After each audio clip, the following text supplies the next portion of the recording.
for joining us today on Something to Think About with Pastor Mike, where the topics can range from current events, historical perspectives, practical Bible application, to whatever's on his mind today.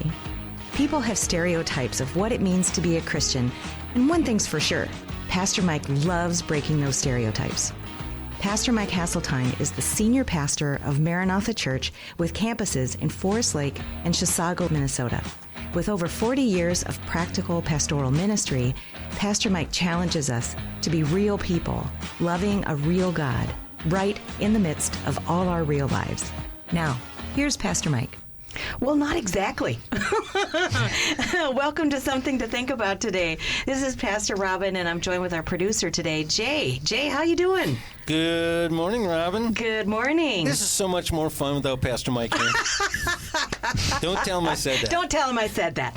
Yeah, that's so funny. He is away this Friday, but he'll be back this next Friday. So, folks, if you're listening and you've been saving up your questions, you really want to ask Pastor Mike something, feel free.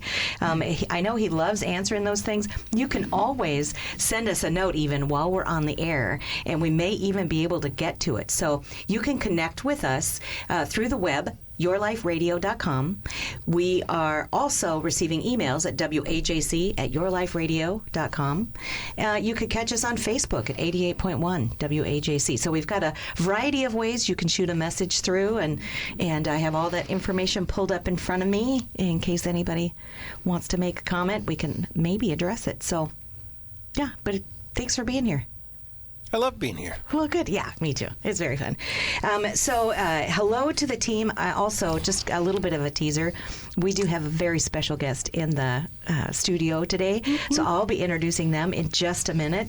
I do, though, want to invite all of our wonderful listeners to check out the other programs that are on WAJC.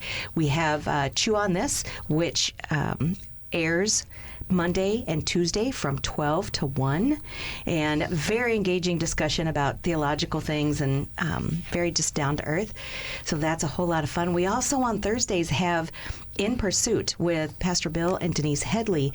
He's our campus pastor over at the Chisago campus, and they just talk about so many amazing things. And that's also from 12 to 1 on Thursdays. So check all that out and stay tuned, because I know our station manager, Jenny Gaskill, hello, Jenny, has a whole lot of things that are in the chute coming down the pike. So lots of exciting things coming. So always fun to see. So, as is our habit, we do national days once a week. Are you ready for the national days? Yes, please. Okay. So, I thought this one was really cool. Today is National Edge Day. National what? Edge, like the edge of a something.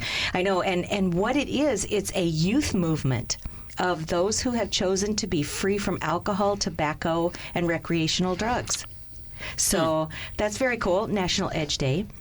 When you said that, all I could think about was how Pastor Mike likes to say, if you're not living on the edge, taking up too much space. Taking up too much space. There you go. Well, that's another encouraging thought.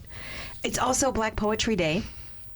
So that would be a really cool Google search to find out all of that stuff. I mean, I have my favorites, but yeah. Was that, I saw you looking at me when you said that. Does that mean you want me to Rain Man the Black? No, not at all. Rain Man. No. You can Rain Man the next one. It's National Mammography Day. Woot! Aren't we glad that technology... There you go. Yeah, I'm not touching that one. That's not necessarily an annual fun day, but I'm really grateful for the... technology. Exactly, the technology that is. It's also National Pasta Day. So, people, if you like pasta, today's your day to celebrate. So, there are a couple coming up this next week before we hit Friday that I just want to bring people's attention to. This coming Saturday, so tomorrow, is National No Beard Day. Beard Day. No. Are you a beard person? I am. You are a beard person? I am, but it has to be a specific length. Okay, so you're not talking about ZZ Top long and... No, there is a specific diameter from his face. You can ask him. He tried that No Shave November last year, and he's like, "How do you like it?" And I'm like, "Don't like it. I love you." Yeah, but yeah. Not my favorite. It's got to be a little bit shorter. Yeah. You guys can ask him about that. Yeah, that'd be fun. So, I hear. And the other one I want to mention is this coming Sunday is National Seafood Bisque Day. So if you happen to be a seafood lover, that's a wonderful soup to have. Say, I'm seeing faces, so that may not be everybody's. But this one might be Monday's National Chicken and Waffle Day. No. I had chicken and waffles last night. Did you really? I did. What in the world? That's so cool. Love it. And Kelly and I were talking, my wife, and I said, who thought that up? I said, hey, you know what would be good? Yeah. Chicken and waffles. And everyone would have looked at them and went, you're dumb. I tell you what, It's a terrible idea, but that- it's wonderful. It's wonderful. You know, that's kind of a classic Southern dish. And Really? Yeah. Oh, yeah. You hear chicken and waffles all the time. Wow. Yeah. So, Yeah. I like divided plates do ya? where my food don't touch. You don't want your food touching? Mm-mm. Okay. No. Yeah. So that's it for our national days. So, yay. They were kind of not super really out. I mean, you know, the recreational drug one that people are eschewing, that's awesome. But good for you. Yeah. Yeah, anyway. So I get the privilege of introducing our special guest today. I'm so excited to have her here. You've heard her voice just a little bit peeking through. I want to say just a great big welcome to Chrissie Lee. So welcome, Chrissie. I'm excited to be here. Are you? Cool. Yeah. The for those who don't know, so Chrissie's kind of a local legend. She really is. Can you tell us a little bit about the organization that you work for? So I work for a nonprofit organization, Community Helping Hand, and it's located in Forest Lake. We're kind of known to be the little thrift store behind Target. Mm-hmm. So, and everybody asks that question. So are you this person? So Community Helping Hand started officially becoming like a corporation or incorporated in 1979. But Wow. it started with a gal who really wanted to see as many children that could possibly go to private school. So she started saving or collecting uniforms. Oh, nice. And then that was something that she would donate to the families when we, maybe, I don't know the whole process it goes, but I'm sure Sure, there's an yeah. interview there. Yeah. And when they're like, yeah, but, the uniforms are going to be a big cost. So she started collecting that. And, that turned into, well, now they need some food. And then it actually kind of turned into a little bit of, she got, if we want to say the privileges were abused. And then people just started dumping. And so anything, and it kind of just went from there. And she went to her local, priest and said, hey, I have this idea. Yeah. And then, not sure the exact way that went. Sure. But I think it was called FLACA back in the day. Yeah, Forest Lake I've heard Area many Clergy things. Association. Yep. And so they kind of all got together and, a couple people tossed this corporation together and Community Helping Hand was born. And I think it was July 9th, 1979 was the paper was signed. I'm a huge person to find out the foundation in my own way. And so, we've been in the community for 58 years. Wow. 48 years. That's a long time. Right around I don't there. do public math, Yeah. so you could tell me anything right now and I'll believe you. Not in that exact spot. I Yeah. mean, they moved around a little bit. They had a couple fires and stuff like that. Wow. But that's where we are, is kind of right behind Target and Walmart. Nice. And very centrally located around here. absolutely. And we're kind of, we're tucked away a little bit too, which helps with, because of some of the things that we do. So we are a thrift store, your typical secondhand store where donations come in and we process those and we sell those to the community at amazing prices. Yeah. And then we also have a food pantry, food shelf that you can, our residents can visit and use every 30 days. And then we also have a financial assistance program and resource person, which is me, Yes. that we can help in emergency situations. So if you're needing help with your prescriptions or your electricity, you've had, a tragedy happen in your life, you can come and apply and get help with it. The very heart and soul of Community Helping Hand, though, is that the money that we bring in, it needed to stay here. So we serve the Forest Lake Area School District. So we got lots of cities in there. Sure. And then we just have recently taken on Chisago Lakes area school district. I used to, prior to being here, did a lot of different jobs and organizations down in the cities, and I saw all the resources. And so when I landed here, I'm like, ooh, I got to take that and share what I know down there and start building up here what they have down there, because they're abundant down there. But they're all secrets. See, that's the thing that blew me away when you and I first met, and because, you know, here at Maranatha, we do get asked a lot of things. There are people out there that really need some significant help. And the resources that you've searched out over the course of the years, I tell people that Chrissie knows, you know, the stuff that lives in your head amazes me, because whether it's local resource with the relationships that you have with churches and businesses in the area that have come together to support, you know, whether it's city resources, county resources, state resources, Fed resources, whatever it happens to be, you've pretty much got your thumb on the pulse of this. And if there's help to be had, I know I've watched you direct people to getting some care and support that they need. And it's just a brilliant thing in our area, and I think well needed. So what have you discovered about the need in this area? So like, I'm just little touch on like homelessness. You know, I think when we as community leaders get together, or different organizations connect, and we have this discussion of homelessness, you know, the picture that is, I believe, sitting in a lot of people's head is you're going to see all these people outside under a bridge with a bunch of tents and sleeping bags. And you know, in the cities, they have tent cities, right? And so then it kind of becomes, you know, some health concerns happen there. Here in Forest Lake, yes, we do have some of that, but it's not at the magnitude that we have in the city. It is hidden in our homes. So there is a common term called couch surfing.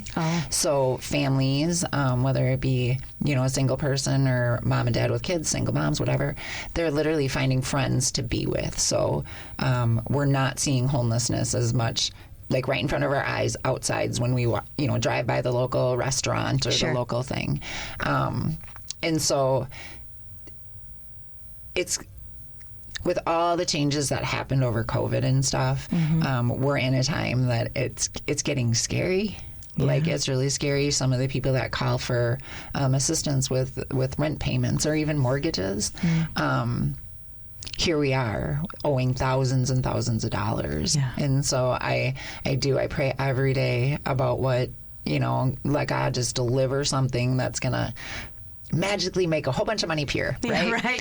So, but we are in somewhat of a crisis here in Forest Lake on people, you know, we're going to be seeing more homelessness unless we figure out something with low income housing or find more supports, get some, you know, transition housing, something.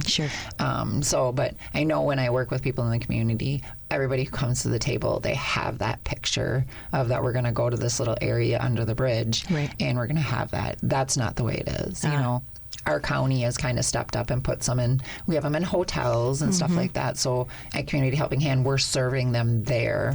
So they have warmth. And then it is a process to get out of homelessness. And, you know, a lot has to do with our mental health. Does it? It does. And knowing how to navigate. So what I like to do is be that person in the middle with my resources and be like, listen, you can go here and here and here. But, and then we fix the immediate need. They don't have food. Great, we have food. Our food is brought in all by donations. We don't receive any state or federal funding. Oh, you got a cough there. Funding.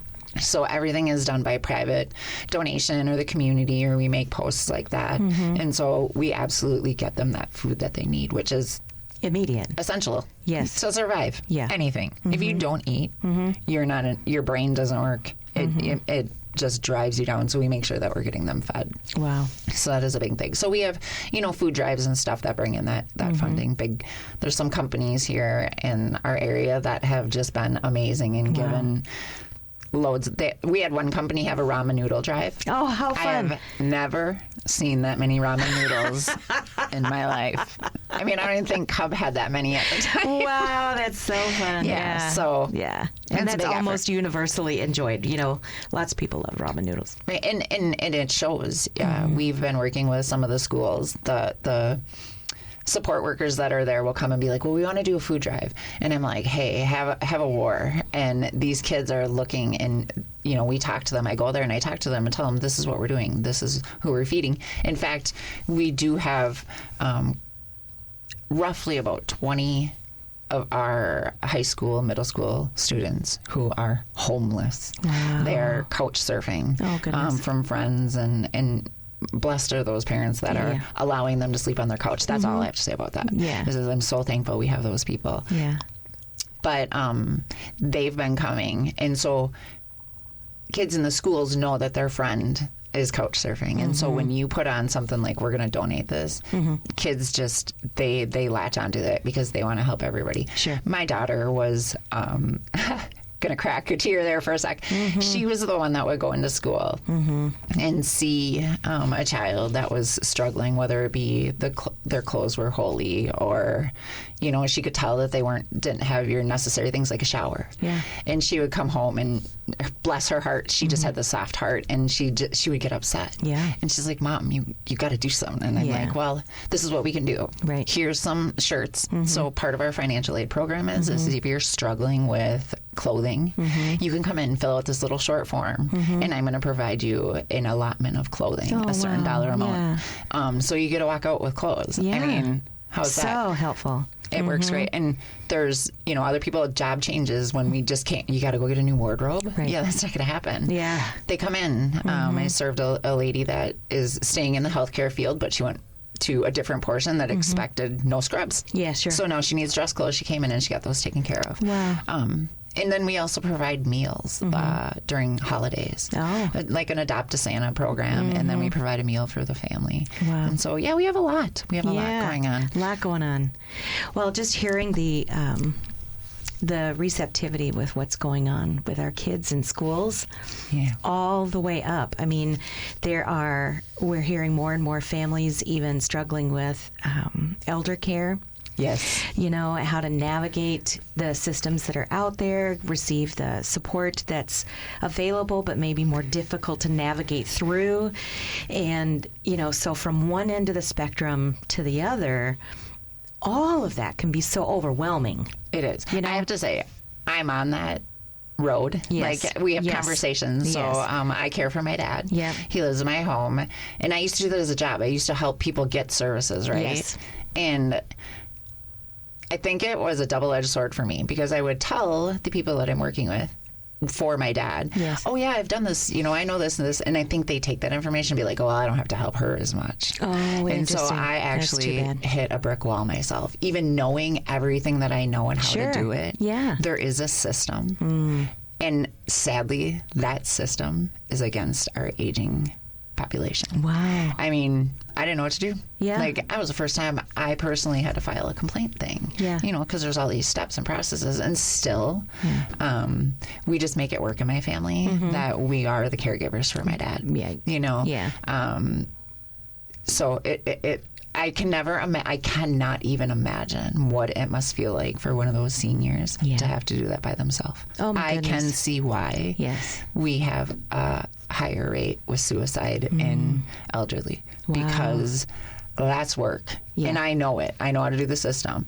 One thing that's really interesting is you get into that place where you're like, you feel comfortable, right? And then the government comes in and they change the letters. Yes. And then the meaning. Yes. And then the this and the that. And right now, Minnesota, we have this, these lawsuits that are happening about our Medicare programming being abused when that money is supposed to be going to take care of our seniors. Wow. So that was just, when I saw that come out, I was I was brokenhearted about that. Yeah. Because Yeah.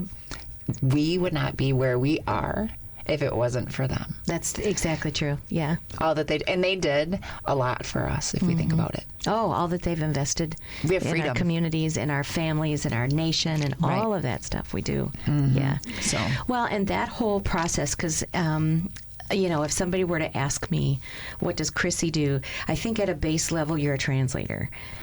Because Yeah. you have understood these systems for so long, and I watch you, I hear of you. We send here from the church a lot of people that need assistance navigating all of these foreign systems to them. If you don't have any experience and you're a newbie, particularly, I think, if you're on the more elderly side of things, technology can be very intimidating, Very. or maybe non-existent in your world. Right. And so many folks now don't necessarily want to talk on the phone, and yet that population is how they navigate. Maybe not necessarily so great with a computer. So having somebody being able to do that is such a blessing. Such a blessing. it is. It is. It fills my heart. Like there was a situation that I came across yesterday, and I just stopped and I said, God, look at, we did this. Yes. We did this. Like in a time that I was frustrated with the system because of my own personal things that are going Sure. on. I'm like, wow, this worked this time. And while there's frustration on the other side of it, Yeah. there's a level of mental health that they don't understand. So The system, you mean? the system, the person that is battling to get what they need, they're not understanding why that's happening to them. When in reality, I did understand, and it was for protection. Yeah. It was for protection. Yeah. And so I was just yesterday I just had a little word with God and told him, hey, we got this. We can do this again and again and again. So, if I know there's been lots of talk about technology, technical schools versus four-year college. If you have a drive to want to help our seniors, look into the field of IHS work or homemaking work or PCA work to an extent. It's a need, and what you put into it, I promise you get tenfold out of it. Oh, sure. You really do. Just to see that person being able to survive is like, wow, Yeah. I did that. I Sure. worked that. So I've been pushing a lot of kids. I'm like, listen, you could go do this. Yeah. You can go do this. And it is kind of fitting there. Well, I only want to work for this amount of time, or because it's they give you schedules that fit into like maybe 2 or 3 hour time slots sure, that sure. you need to be. So my son used to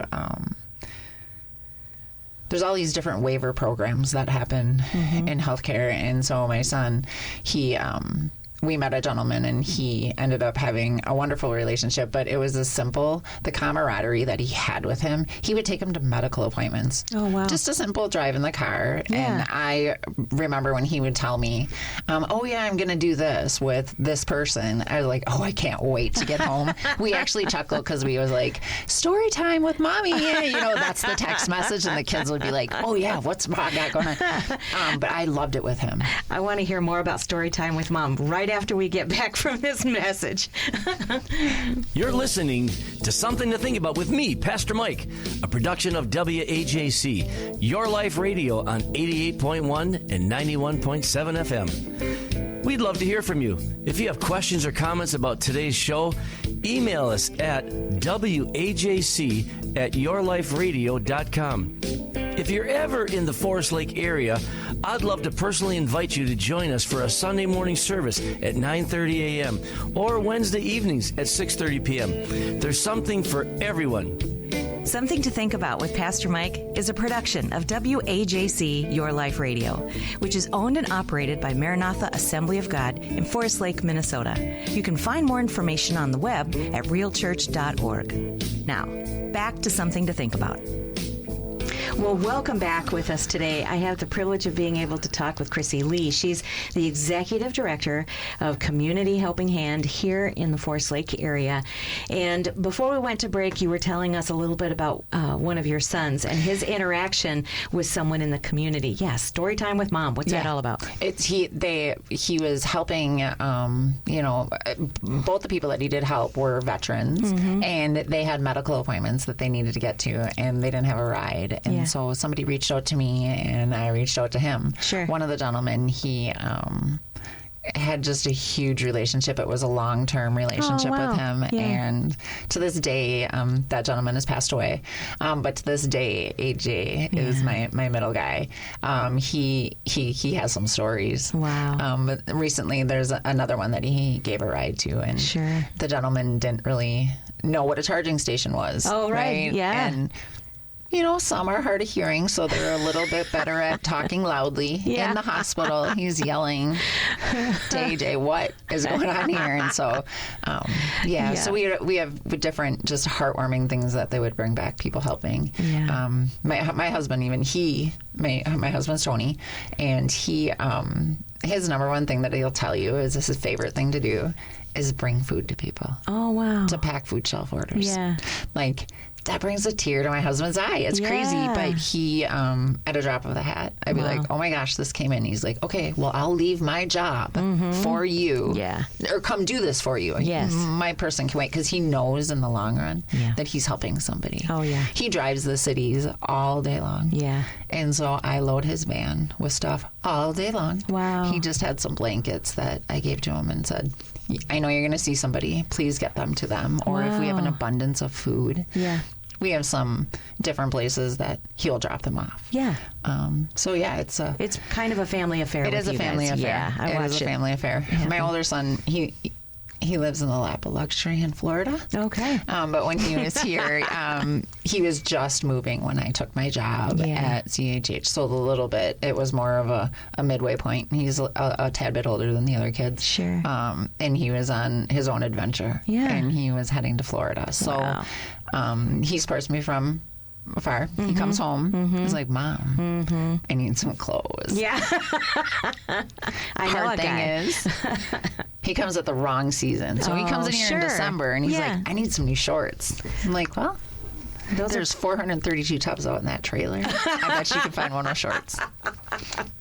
That's funny. So, they all just a huge support of it. And I've watched, and with my family, I mean, many people, once they've met me or seen what I've done, I've seen how we can influence people to go out and work and do, honestly, God's work. Amen. He wants us to take care of all these people. And so I do my best to try to take care of them. But it's very nice to sit down as a mom at the end of the day and a wife and be like, wow, you guys did this all because I have this vision. And let me tell you, my visions are not clear. And they change minute to minute, Sure. on what I want to do. And I really hope in the future that we can see like a transition house or a shelter here for sure, for women or for single members. Our shelters, we only have 2 shelters.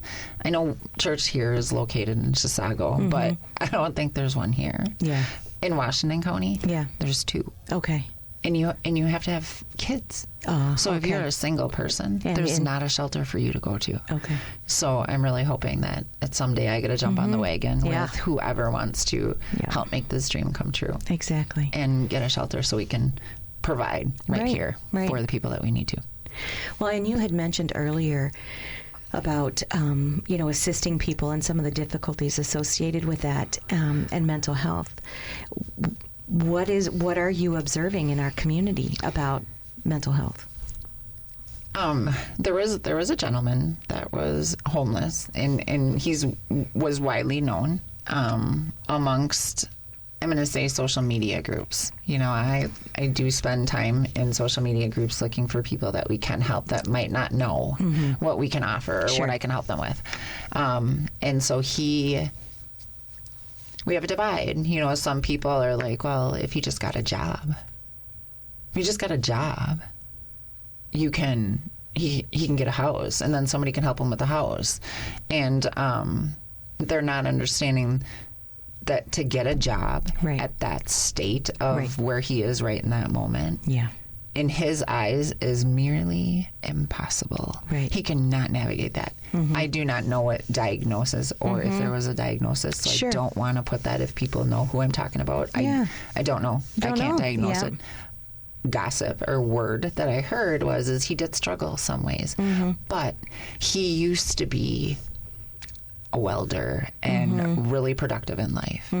And so I watched in these social media groups people kind of go against each other. Like, it was ugly. Yeah. And, well, why don't you take him home? Why don't you take him home then? He's an issue,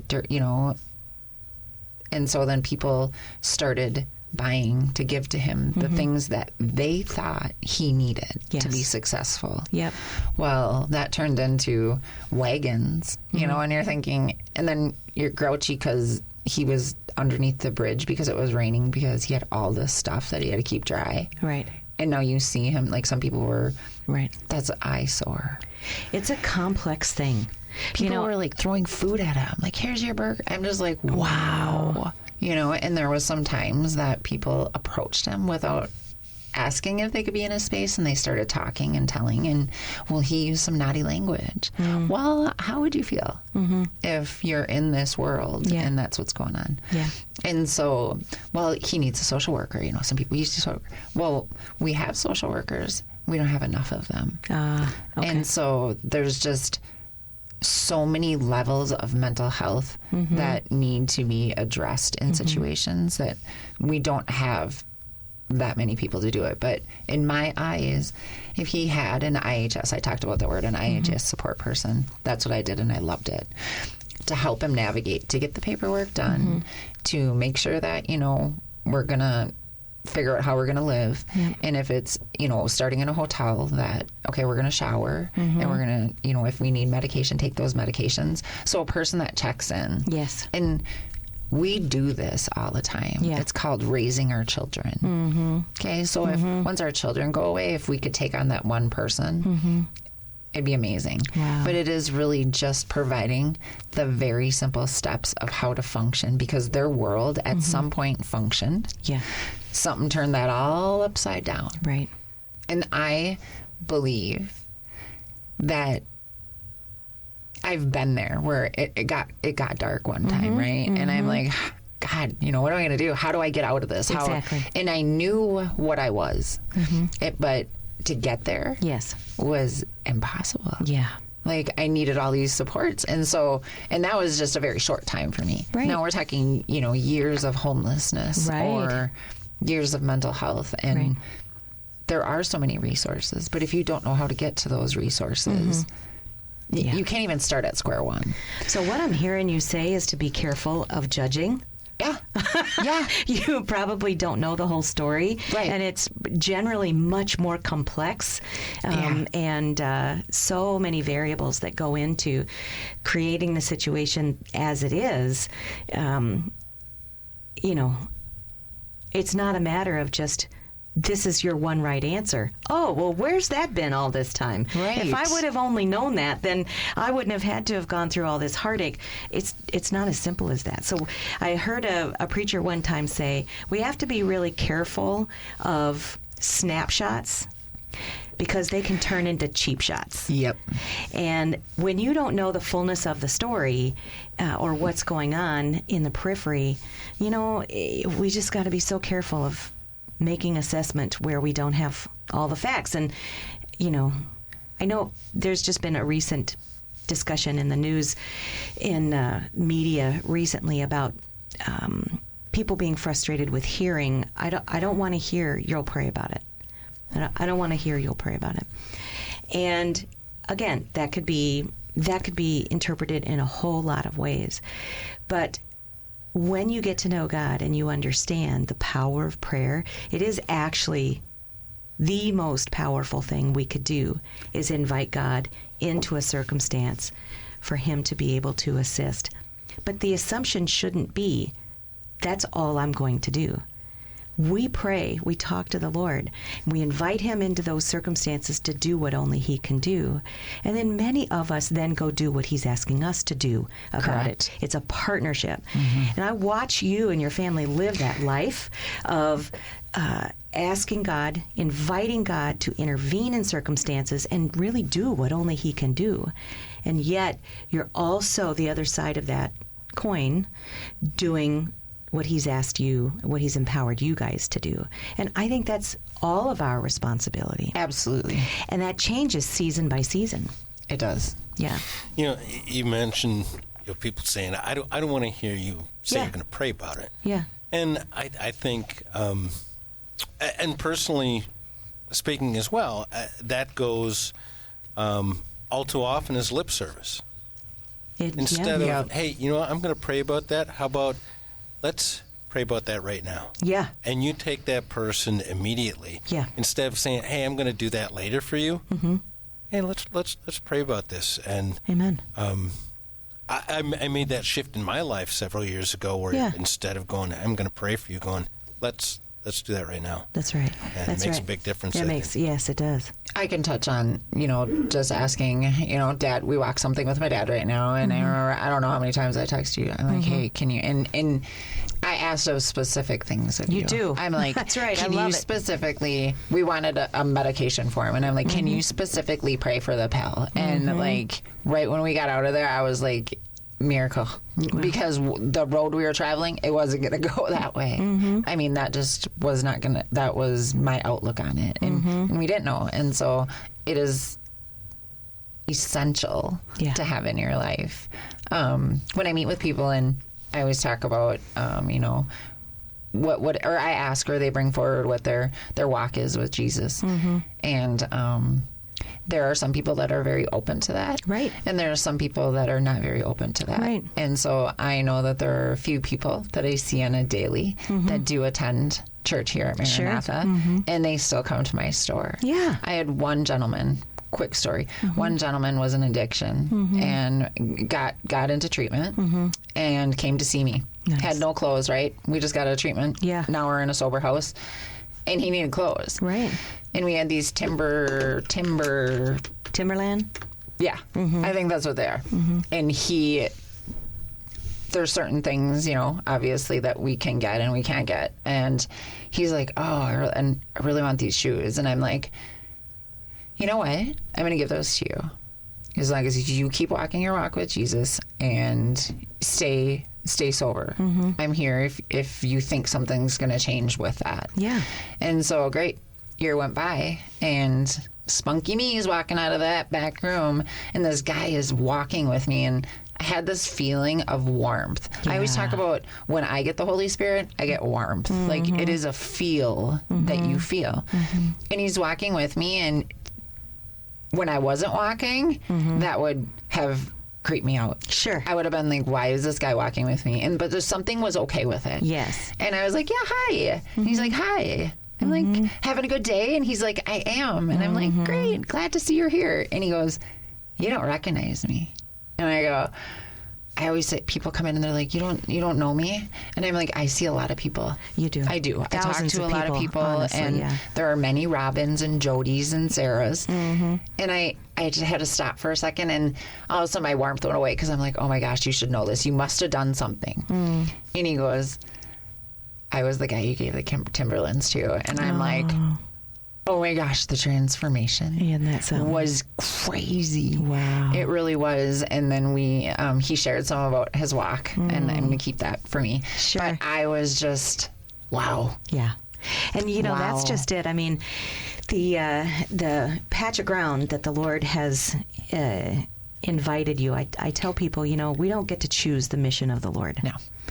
We don't get to choose what glorifies him. We get to choose obedience. Right. Or disobedience, right? He gets to decide what glorifies him in our lives. And there is no joy like the joy of participating with him.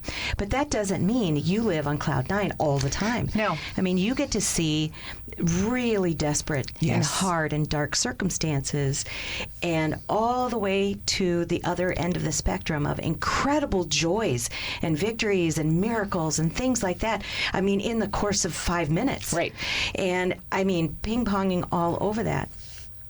And, you know, just trying to stay grounded, because I can imagine it would be difficult to navigate the flood of the stuff that you do.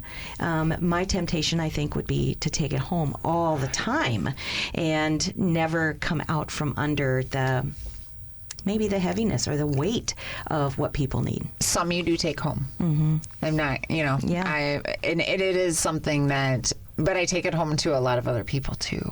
You know, so when I leave, or if I'm struggling with it, because sometimes we take on what a person is feeling. And before, it used to weigh, it'd be heavy on me. Yeah. And maybe sometimes I just have a little conversation about it, or sometimes it's a couple days of heavy. Yeah. And I think sometimes, I know God didn't design me to fix anybody or save anybody, but we get in our human body and mind that we're going to save this person. Just like I was talking about, they would give that gentleman what they thought he needed. Exactly. There are times that I've had to step back and be like, okay, but that's what you want for them. And they don't know how to do that because it's my wanting. That's it's right. my wanting to fix it Yes. and take care of it all. And there's been times my husband has been very kind and gentle and lets me know, you're not going to be able to fix this one. That's right. You know, we just have to go step by step. Yep. Some of them have come out beautiful. Some of them we see on social media later. But it is a job that you do have to sometimes leave it at work, and sometimes I bring it to church with me. Yep. Sometimes I bring it to going on vacation, because I think the compassion that I have for these people that are struggling. Yes. I mean, how could you not? I know. It's hard to balance. It is. It's hard to balance and keep you healthy. I remember there years ago reading a book by Dr. Ruby Payne called The Hidden Rules of Poverty. And she told a story in there that really impacted my life. She said that there was this group of elderly ladies having a Bible study in the basement of a church. Okay. And there was this wonderful minority young woman that would come to this Bible study. And she took the bus and had to travel a couple of hours, if I'm remembering the story correctly, to get there to be able to go to that Bible study. And these ladies, you know, they just loved her to pieces, and they decided that they just didn't want her to have to do that. And so they pulled the money together, they figured out a way, they bought her a car. And so they surprised her with this car. And she was like overjoyed, you know, what a wonderful blessing. And the next week she showed up on the bus with no car. And so the ladies are like, we got you a car so you don't have to do this. And they found out that she had actually given the car to her boyfriend. And in unpacking the scenario, they didn't understand this lady's life. They didn't understand that she didn't have the money for gas. She didn't have the money for insurance. She didn't have the money for maintenance. She just didn't have the capacity built in her life at that point to take care of that.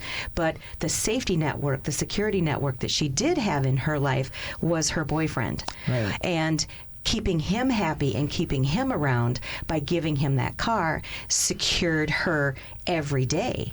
And so in her world, giving that over really made sense. And so it was one of those situations where with that story I understood, just because you think you know how to fix it doesn't mean that's actually a fix. Right.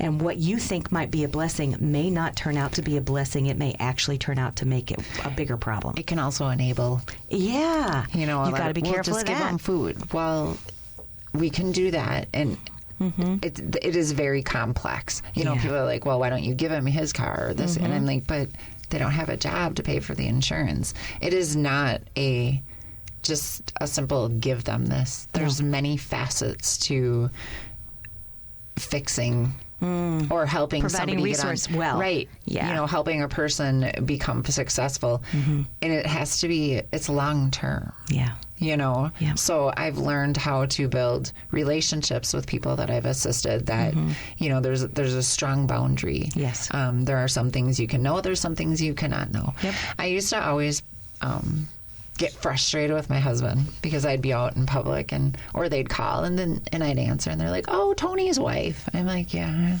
I was known as Tony's wife. And so it you know, for a while I'm like, I have a name. Yes. My name's Chrissie. Yeah. And so I picked on him whenever somebody called because I'm like, yeah, it's Tony's. Well, a couple days ago, Brooke, my daughter, has been sharing things. She's just came out of cosmetology Yeah, school. she's just so and awesome. she is so full of it. Yes. Bubble and Yes, just she's she a wants human to make sure exclamation point. everybody's hair is done and everybody has nails. And I mean, if you could just put her out in a park, she'd paint everybody and do all their hair. That's just And her. Brookie, let me encourage you if you're listening to this. There's plenty of messy hair out there to keep you busy. So In fact, she's going to be here at the Halloween our Sugar Rush. Sugar Rush. Yeah. Doing some fun things with kids. So good. we look forward to that. I Yeah. always like that. Now I lost my thoughts. Brooke was doing something. We were, you know, all excited to go home. And there's this lady pushing against us to get into the store. She's like, "No, you just don't are you Brooke's mom? Are you Brooke?" She's asking all my volunteers if they're Brooke's mom. Oh, wow. Because this gal had been there and she's a huge thrifter and she loves to give. Yeah. And so she, of course, told Brooke, "Well, I'm not going to stop there," but she rushed from Brooke's salon over to the store. And she's like, "Can I just step inside just to see?" Because Brooke had explained what we do. And she just thought, maybe she had that thought of, wow, that's crazy that they do it all. Because it is really interesting. We're not like a typical organization where we just have this or that. Right. We try to really and truly help and change lives. Exactly. So now, a couple days later, a lady, I'm just walking in the store. "Are you Brooke's mom?" I'm like, "Yeah." Sometimes, but this is where it kind of can get difficult because I don't want to readily admit all the time. Right. Because I don't know What their intention is. Right. Yes, you I gotta need be to careful keep of my that. life, you know. I know. And so, but anyways, she looks like, and she's like, "Oh, I love your daughter." She's going on and on. And they knew each other from school. And then I guess her daughter went to the same. Oh, fun. So it is. Yeah, you live so in the now community. I went from Tony's wife to Brooke's mom. Isn't that? But my name is Chrissie. Yes, But if you Chrissie, come in and you say this. Yes. Well, your husband was at my house. He was doing security things. Yes. And he told me all about it because he tells everybody. Of course, yes. Tells everybody. He totally does. And so That's there's very people, funny. "You Tony's wife?" "Hey, Brooke's mom."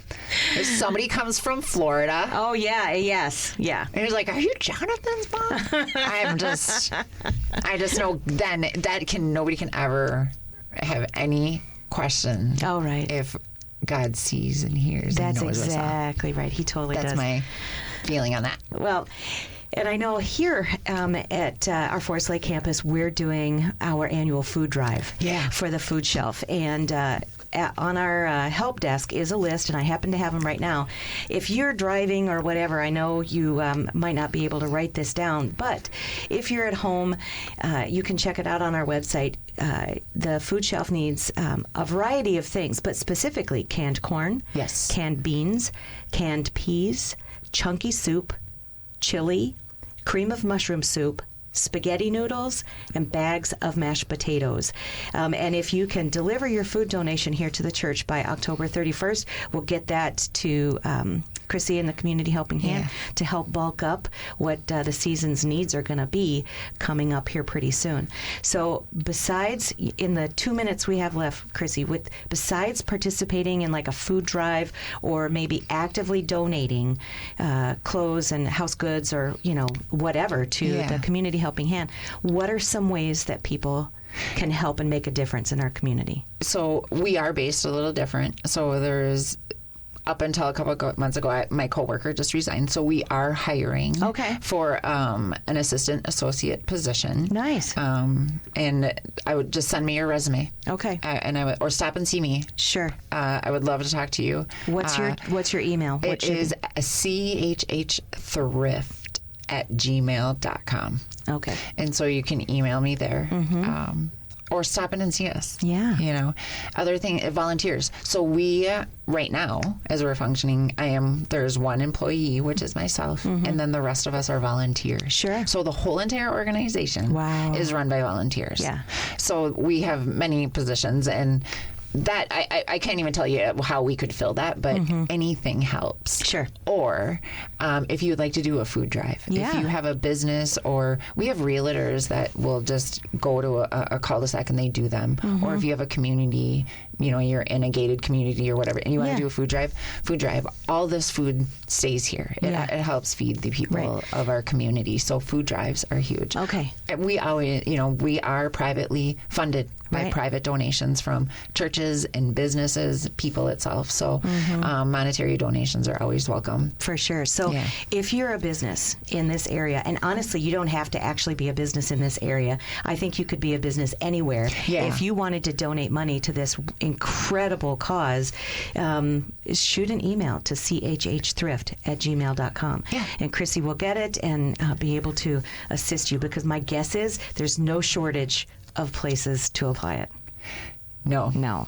Thank you for joining us today. Thank you for having me. Hey, thanks for tuning in today. Please join us right here each Friday morning at 8 a.m. If you have any questions or comments about today's show, email wajc@yourliferadio.com. You can hear more from Pastor Mike at Maranatha's website, realchurch.org, on the Messages and Media tab. The opinions expressed here are not necessarily those of the owner.